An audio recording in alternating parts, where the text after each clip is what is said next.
Hi guys, welcome. Danny here from the Magic Junk Drawer. So we're back with another episode from A&P Stories from the Vault. This came as a question from one of my viewers who also happens to work in a grocery store that was once previously in A&P. So it's a really amazing connection that I have with this viewer.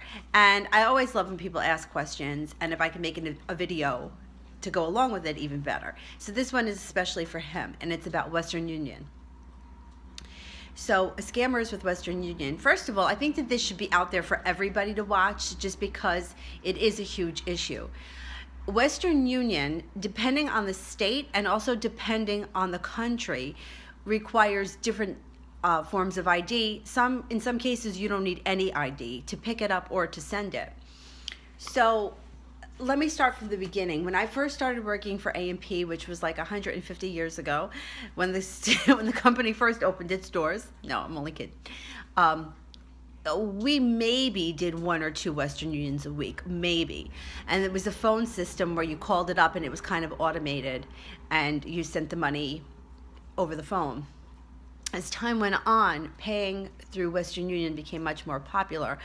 And it was definitely also an easy way to launder money because underneath a certain amount, you didn't have to provide ID. And in some cases, the person picking it up didn't need to have ID. So you could go in with a fake name, send it to a fake person, and nobody would ever know. There is no way to track it. I mean, there's a tracking number, but aside from that, there is nothing else that would tie you to the money. I mean, your address and your phone number, but if you put that down and it was fake, nobody would know.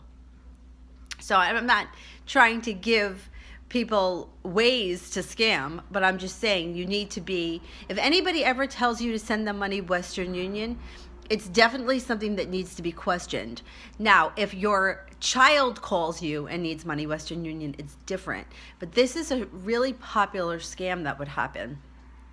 An older couple would come into the store needing to send a couple of $1,000s to their grandchild who was on some type of it's usually a traveling sport, like a traveling soccer team, traveling baseball team, basketball, something to that effect.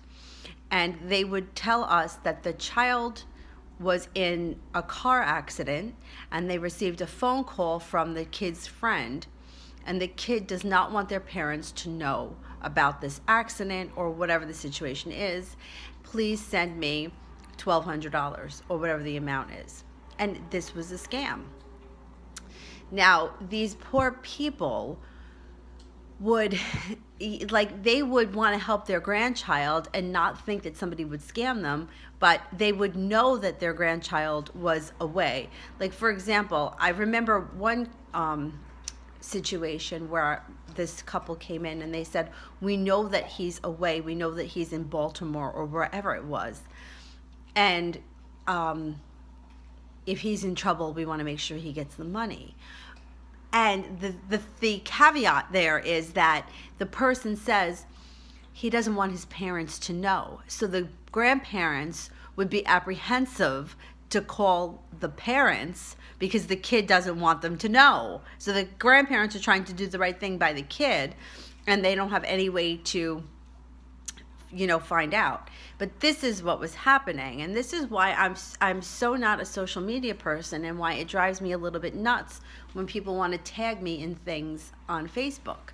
Because nowadays with the internet, all you need to know is, you could go on Traveling Teams and see John Smith is traveling in Austin, Texas, and then you go to John Smith's page and you see that Bob and Sally Smith are his grandparents, and now you call up his grandparents. It's very easy to do that these days. And older people are not as tech savvy, and they don't know. If they don't have Facebook, like their thing is that, how did he know? How did this scammer know that my grandson is in Baltimore? Very easy, because somebody, if not himself, tagged him in something on Facebook, which led the entire world to know. Now, I know that there are different privacy settings. I know that there's this, there's that, there's the next thing. But when you put something on the internet, it never disappears. It never disappears. You just need one person to see it, and then that's it. So this is a scam. So we made the person We made this couple go home and call their daughter, and sure enough, it was a scam. The kid had been traveling, but there was no accident, and they were able to get in touch with the kid. The couple actually called us, to let us know that we were right. So that was one scam. Then there was another scam, and these are just ones that like stuck out to us that, immediately. But we prevented it. God knows how many we weren't able to prevent. But woman comes in, an older woman comes in, and she says, I need to send $6,000, and she gives me the name of the town. Now, the name of the town happens to be about 5 miles away from where the store was. So the first question is, why do you need to send this money to a town that's 5 miles over? You could drive it there. So she said, she's like, well, it's an investment banker, and the money needs to be wired. That's a scam. That's a scam. There's no reason why you can't go to the investment banking place and give them the $6,000. You should not have to wire it from 5 miles over. Now, to pay a bill via Western Union, the fee is usually pretty cheap, regardless of the amount that you send. Some cases it was $10.50, sometimes it was $15. But to send thousands of dollars to a city or a town costs a lot. So like to send $6,000, it could have cost something like $600 or $700 to send. So you just wouldn't send it. You would drive it there. So right away we were like, listen, it's a scam. And then what happens to older people is they start to feel embarrassed.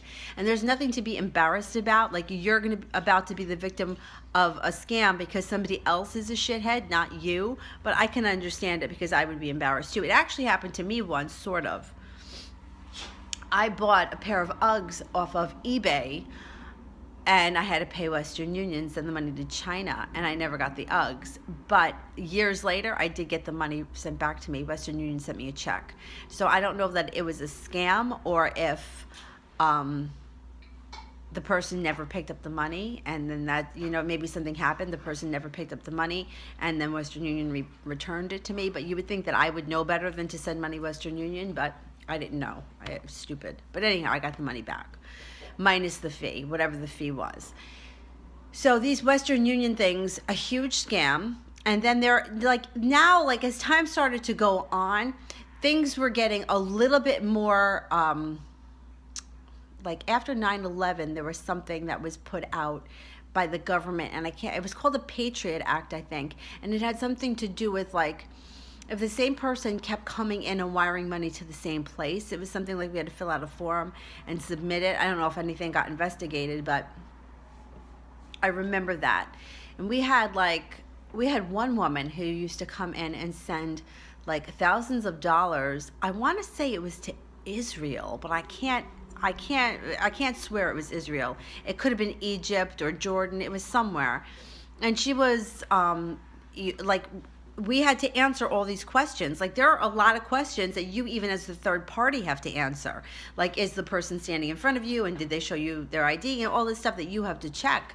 So one of the things was they wanted to know what her occupation was, and she said she was unemployed. Now, if that doesn't raise a red flag, but she was like, well, just because I'm unemployed doesn't mean I don't have money. No, it doesn't, but it definitely raises a red flag as to how you have all of these thousands of dollars to send overseas, regardless of what country it was, and you don't have a job. Obviously, they have to start investigating this stuff because you don't know. I mean, listen, I'm very naive and I'm very innocent because I don't do things like this, but is this person involved in some kind of a drug ring? Is it who? You don't know. You just don't know. And when you're sending thousands of dollars of money to bizarre places that you can't get back, you can't get that money back once it's gone. And you have to make sure that it's the proper person with the proper ID. I mean, there were customers, one woman used to come in and she used to pay her mortgage through Western Union, and that was fine. We knew her. We knew the mortgage. We knew the mortgage company. There are just different things that you needed to know. But since this video now is at 9 minutes, I'm going to end it here, but I have more about Western Union, which I will make another video for, because I don't want the videos to go too long, because then they can't upload. It takes forever. All right, if you like what we're doing here with the Magic Junk Drawer, don't forget to like and subscribe, share us with your friends, and we will see you soon. Thanks for watching. Bye.